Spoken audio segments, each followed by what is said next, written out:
Good morning students. कल हमने रासायनिक बल गतिकी यानी केमिकल काइनेटिक्स की परिभाषा और अभिक्रियाओं के प्रकार के बारे में बातें की थी।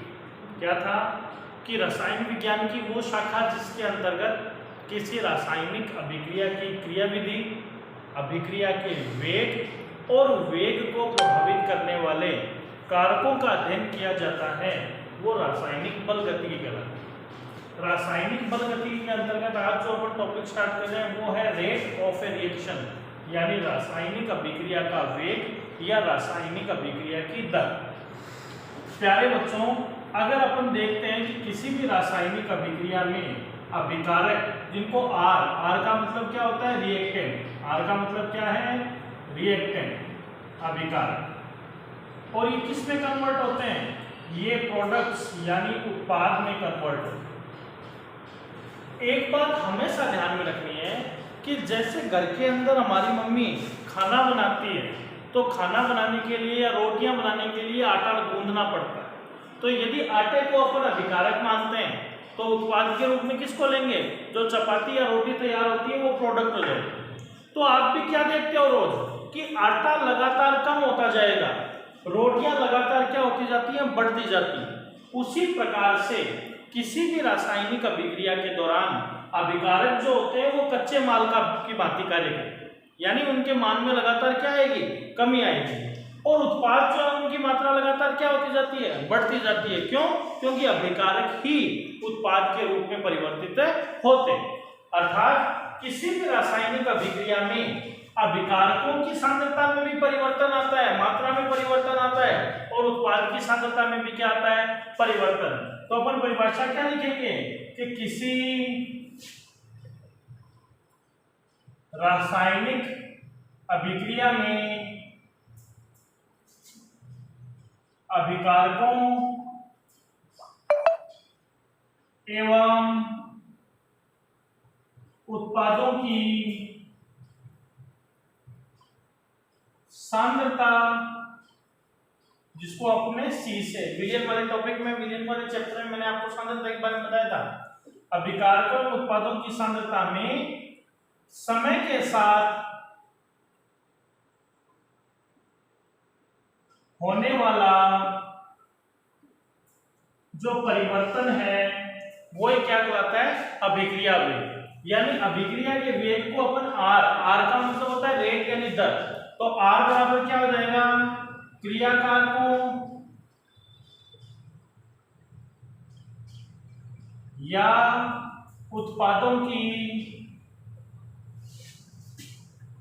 सांद्रता में होने वाला परिवर्तन और बट्टा परिवर्तन में लगा जो समय है, परिवर्तन में समय के अनुपात को क्या कहा जाता है, अभिक्रिया का वेग कहा जाता है। यानी अगर मैं आपको साधारण रूप से समझाऊं तो इसकी दो परिभाषाएं बन गई। पहला क्या है, रासायनिक अभिक्रियाओं में अभिकारकों व उत्पादों की सांद्रता में समय के साथ होने वाला परिवर्तन क्या कहलाता है, अभिक्रिया का वेग। दूसरा अपन क्या कह सकते हैं, किसी रासायनिक अभिक्रिया में क्रियाकारकों या उत्पादों की सांद्रता में होने वाले परिवर्तन और परिवर्तन में लगे समय के अनुपात को क्या कहा जाता है, अभिक्रिया का वेग। मान लो कि एक रासायनिक अभिक्रिया निम्न प्रकार संपन्न हो रही है, आर मेकिंग पी। आर का मतलब यहाँ पे क्या है, ये रिएक्टेंट यानी क्रियाकारक।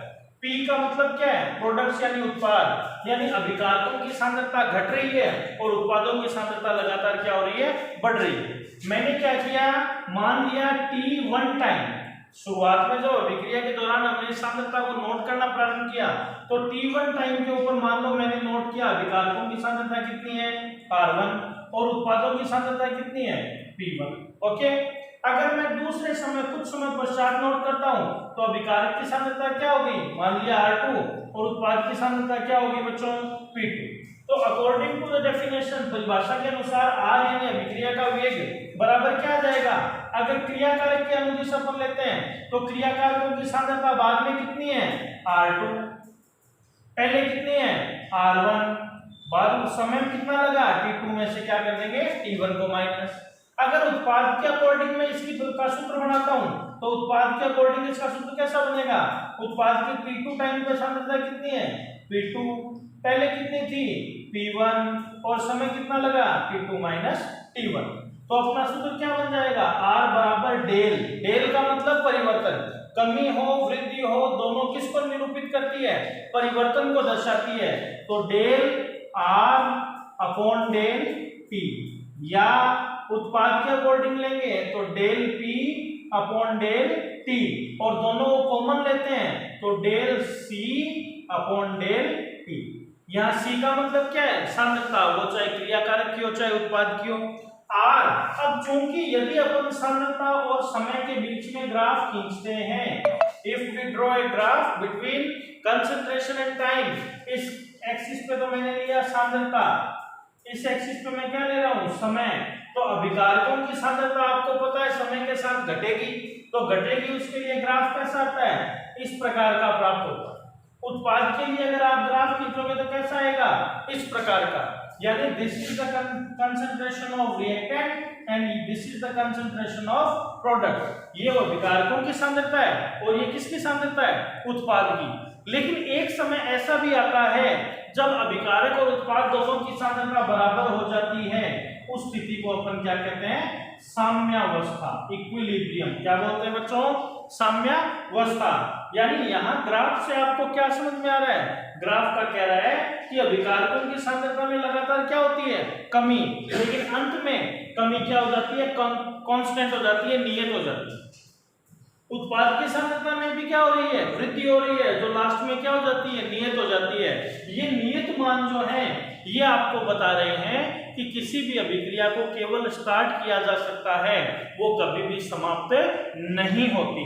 अर्थात क्रियाकारकों की सांद्रता में जो कमी आ रही है उसको अपन माइनस से दर्शाएंगे, उत्पाद की सांद्रता में जो वृद्धि हो रही है उसको प्लस से दर्शाएंगे।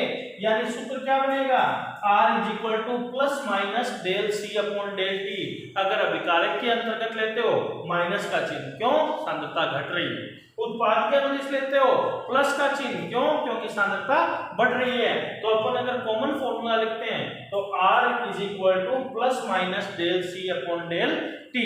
एक और परिभाषा कि यहाँ एक कंडीशन अपन लेते हैं कि यदि डेल T बराबर 1 सेकंड हो, यानी ये जो डेल T है इसका मान क्या हो, 1 सेकंड यानी इकाई हो, तो R किसके बराबर हो जाएगा, तो R will be equal to del C।